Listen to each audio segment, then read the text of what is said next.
అనగనగా ఒక ఊరు. ఆ ఊరిలో ఒక అవ్వ తన మనవరాలు రాధతో కలిసి ఉంటుంది.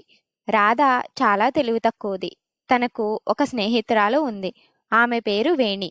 రాధ ఎంత తెలివి తక్కువదో వేణి అంత తెలివిగలది. ఒకరోజు అవ్వ రాధతో, రాధా, నాకు చూస్తే వయసు అయిపోతుంది. నువ్వేమో తెలివి తక్కువ దానివి. నీకు నీ కాళ్ల మీద నిలబడ్డం కూడా రాదు. ఖర్చు చెయ్యమంటే మాత్రం ఉన్నదంతా 6 నిమిషంలో ఖర్చు పెట్టేస్తావు. ఇలా అయితే నీకు తరువాత చాలా కష్టమైపోతుంది. కాబట్టి నేను దాచిన కొంత డబ్బులు నీకిస్తాను. నువ్వు ఏదో ఒక చిన్న వ్యాపారం చెయ్యి. ఇప్పటికిప్పుడు ఇలా వ్యాపారం చెయ్యంటే నేనేం చెయ్యను? ఏం చేసినా అందరూ మళ్ళీ నన్నే తెలివి తక్కువది అంటారు. కాబట్టి నేను వెళ్ళి నా స్నేహితురాలి సలహా అడిగి అప్పుడే ఏదో ఒకటి చేస్తా. సరే, ఏదో ఒకటి చెయ్యి. ఇవి తీసుకో. ఇలా చెప్పి అవ్వ కొన్ని డబ్బులు ఇచ్చింది. అవి తీసుకుని రాధ వేణి దగ్గరికి బయలుదేరి వెళ్ళింది. వేణి, మా అవ్వ నాకు కొన్ని డబ్బులు ఇచ్చింది. వాటితో ఏదో ఒక వ్యాపారం చెయ్యమని చెప్పింది. ఏం చేస్తే బాగుంటుంది అని అడగడానికి నీ దగ్గరికి వచ్చాను. అంతేనా? నేను ఒక మంచి ఉపాయం చెప్తాను. నువ్వు అలా చేశావంటే నీకు మంచి లాభం వస్తుంది. అవునా? ఏంటది? త్వరగా చెప్పు. ఏమీ లేదు. మా ఇంట్లో ఒక గుర్రం ఉందని నీకు తెలుసు కదా. దాని గుడ్డు నా దగ్గర ఉంది. అది రాణి తనకి ఇవ్వమని అడిగింది. కానీ ఇప్పుడది నీకిస్తాను. నువ్వు దాన్ని తీసుకుని వెళ్తే కొన్ని రోజులకి అది పిల్ల అవుతుంది. నువ్వు దాన్ని అమ్మితే నీకు 4 రెట్ల లాభం వస్తుంది. అవునా? అయితే సరే, అది నాకు వెంటనే ఇవ్వు.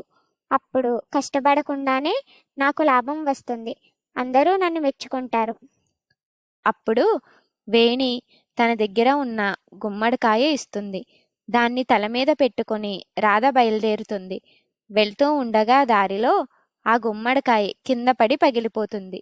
ఇంకా చేసేదేమీ లేక ఇంటికి వెళ్తుంది. ఇంటికి వచ్చాక జరిగిందంతా అవ్వకి వివరిస్తుంది. అంతా విని అవ్వ, ఒసేయ్, అసలు ఎక్కడైనా గుర్రం గుడ్డు పెడుతుందా? ఆ వేణి నిన్ను మోసం చేస్తుంది. ఇచ్చిన డబ్బులు మొత్తం తగలేశావు. నన్నేమీ వేణి మోసం చెయ్యలేదు. నిజంగానే గుడ్డి ఇచ్చింది. నా తల మీద నుంచి జారిపడి పగిలిపోయింది. అయినా నీకు డబ్బులు ఇవ్వడం నాదే తప్పు. నువ్వసలు ఎందుకు పనికిరావు. వెళ్ళు, వెళ్ళి దొంగతనాలు చేసుకుంటూ బతుకు. సరే, అలాగే బతుకుతాను. ఇలా చెప్పి మళ్ళీ వేణి దగ్గరికి వెళ్తుంది. వెళ్ళి, నన్ను మా అవ్వ దొంగతనం చెయ్యమని చెప్పింది. ఎలా చెయ్యాలో చెప్పు. నువ్వు ఇంట్లో దొంగతనాలు చేస్తే దొరికిపోతావు. కాబట్టి రాత్రికి మనిద్దరం ఎలాగో పొలాలు కోసి కుప్పలుగా వేస్తారు కదా, వెళ్ళి కొంత వరి దొంగలించుకుని వద్దాం. సరే. సాయంత్రం అయ్యాక వాళ్ళిద్దరూ ఒక సేను దగ్గర కుప్పగా వేసిన వరి దగ్గరకు వెళ్తారు. వెళ్ళి, నీకు పైన ఉన్న కంకులు కావాలా, కింద ఉన్న గడ్డి కావాలా? మ్, నాకు కింద ఉన్న గడ్డే కావాలి.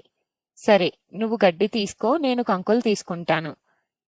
ఇలా అనుకుని వాళ్ళ చేతిలో పట్టినంత వరి ఇద్దరూ తీసుకుని వేణి ఇంటికి వెళ్తారు. అక్కడ వేణి కంకులు తీసుకుని రాధకి గడ్డి ఇచ్చింది. అది తీసుకుని రాధ ఇంటికి వస్తుంది. వచ్చి జరిగిందంతా అవ్వకి చెబుతుంది.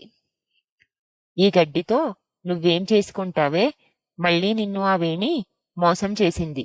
ఇప్పుడైనా చెప్పింది విని అర్థం చేసుకో. చూడవ్వా, వేణి నాకు సహాయం చేసింది, మోసం చెయ్యలేదు. నేనే కింద ఉన్న గడ్డి కావాలి అని అడిగాను. సరే, ఈసారి నువ్వు అన్నీ పైనవే అడుగు. ఇస్తుందేమో చూడు. సరే, అలాగే అడుగుతాను. ఖచ్చితంగా ఇస్తుంది, చూడు. ఇలా చెప్పి మళ్ళీ మరుసటి రోజు వేణి దగ్గరికి వెళ్తుంది. వెళ్ళి, వేణి, మనం ఈరోజు సాయంత్రం కూడా సేను దగ్గరికి వెళ్దాం. వెళ్ళి మళ్ళీ వరి తెచ్చుకుందాం. ఈసారి నాకు పైనవి కావాలి, కిందవి వద్దు. సరే అయితే, మళ్ళీ అదే చేను దగ్గరికి వెళ్తే అనుమానం వస్తుంది. కాబట్టి మనం ఈ రోజు వేరే దానికి వెళ్దాం. ఇద్దరూ ఇలా అనుకుని సాయంత్రం అయ్యాక క్యారెట్ సేనుకు వెళ్లారు. వెళ్ళి కుదిరినన్ని మొక్కలు తీసుకుని వేణి ఇంటికి వస్తారు.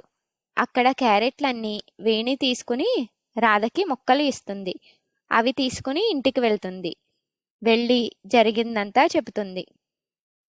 ఏంటే రాదా, మళ్ళీ ఈ మొక్కలు తీసుకునొచ్చావు? వీటితో నువ్వేం చేసుకుంటావు? మళ్ళీ మోసపోయావా? నీకింకెప్పుడు తెలివి పెరుగుతుందో నాకు అర్థం అవ్వడం లేదు. ఏంటవ్వా, నిన్న కిందవి తీసుకుని వస్తే తిట్టావు, ఈరోజు పైనవి తీసుకొచ్చినా తిడతావేంటి? నువ్వే కదా పైనవి తీసుకుని రమ్మని చెప్పావు, మళ్ళీ ఇలా అంటావేంటి? అసలు నీకే తెలివి లేదు, అందుకే వేణి మోసం చేసింది అంటున్నావు. ఇలా చెప్పగానే అవ్వ విసిగిపోయి మనసులో, ఇంకా దీన్ని అనడం కాదు, ఆ వేణీకి బుద్ధి చెప్పాలి. ఎలాగో దీనికి ఏం చెప్పినా ఆ వేణి దగ్గరికే వెళ్తుంది కదా. సరేలే, జరిగిందంతా వదిలేయ్. అసలు దొంగతనం చెయ్యడమే తప్పు. ఇంకెప్పుడు అలా దొంగతనానికి వెళ్ళకు. నీకు ఎలాగో వ్యాపారం చెయ్యడం రావట్లేదు. నీకు ఇప్పుడు నేనొక రహస్యం చెప్తాను. అసలైతే నువ్వు కొన్ని డబ్బులు సంపాదించాక చెప్దామనుకున్నా. అవునా, ఏంటవ్వా ఆ రహస్యం? మన కుటుంబానికి ఒక వరం ఉంది. మనం కొన్ని డబ్బులు తీసుకుని వెళ్ళి మన ఇంటి దగ్గరలో ఉన్న అడవిలో ఒక చెట్టు పక్కన ఉన్న దిబ్బ నీకు తెలుసు కదా, అందులో పెడితే 2 రోజుల తరువాత 10 రెట్లవుతాయి. కానీ ఈ రహస్యం ఎవరికీ తెలీదు. నువ్వు డబ్బు తెచ్చాక చెప్దాం అనుకున్నా. అవునా అవ్వా, నిజంగానా? సరే, నేను ఎలాగోలాగా డబ్బులు తీసుకుని వచ్చి అక్కడ పెడతాలే. ఇలా చెప్పి మళ్ళీ వేణి దగ్గరికి వెళ్తుంది. వెళ్ళి జరిగింది మొత్తం వేణికి చెబుతుంది. చెప్పి, నేను మా అవ్వకి ఎలా అయినా డబ్బులు తీసుకువస్తాను అని చెప్పాను, దానికి ఏదో ఒక ఉపాయం చెప్పవా? ఇలా అడగంగానే వేణి తన మనసులో, రాధ అబద్ధం చెప్తుందో నిజం చెప్తుందో ఎలా తెలుస్తుంది? అయినా ఈ తింగర్ది అబద్ధం ఎందుకు చెప్తుందిలే, నిజమే అయి ఉంటుంది. నేనే అక్కడ డబ్బులు పెడితే నాకే లాభం వస్తుంది కదా. ఇలా అనుకుని, సరే, నేను ఏదో ఒకటి ఆలోచించి నీకు చెప్తాలే. ఇప్పుడు నువ్వు వెళ్ళు. రేపు నీకొక మంచి ఉపాయం చెప్తా. సరే వేణి, అయితే నేను వెళ్తున్నాను అని చెప్పి రాధ అక్కడి నుండి వెళ్ళిపోయింది. వేణి తన దగ్గర డబ్బులు తీసుకుని ఇంటి నుండి బయలుదేరింది. ఆ చోటికి వచ్చి అందులో డబ్బులు పెట్టి వెళ్ళిపోయింది. ఈలోగా వేణి వచ్చి డబ్బులు పెడుతుంది అని తెలిసినా పక్కనే ఉన్న అవ్వ అక్కడికి వచ్చి ఆ డబ్బులు తీసుకుని అక్కడొక ఉత్తరం పెట్టి వెళ్ళిపోయింది. 2 రోజుల తరువాత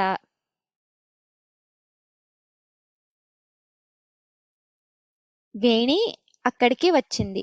వచ్చి చూస్తే డబ్బులు బదులుగా ఉత్తరం ఉంటుంది. అది తీసి చూస్తుంది. అందులో, నువ్వు ఒకళ్ళని మోసం చెయ్యాలి అనుకుంటే నిన్ను మోసం చేసేవాళ్ళు కూడా ఉంటారు. అది కూడా స్నేహం పేరు చెప్పి మోసం చెయ్యాలి అనుకోవడం చాలా తప్పు. ఇలా చదివి తన తప్పు తెలుసుకొని చాలా బాధపడుతుంది.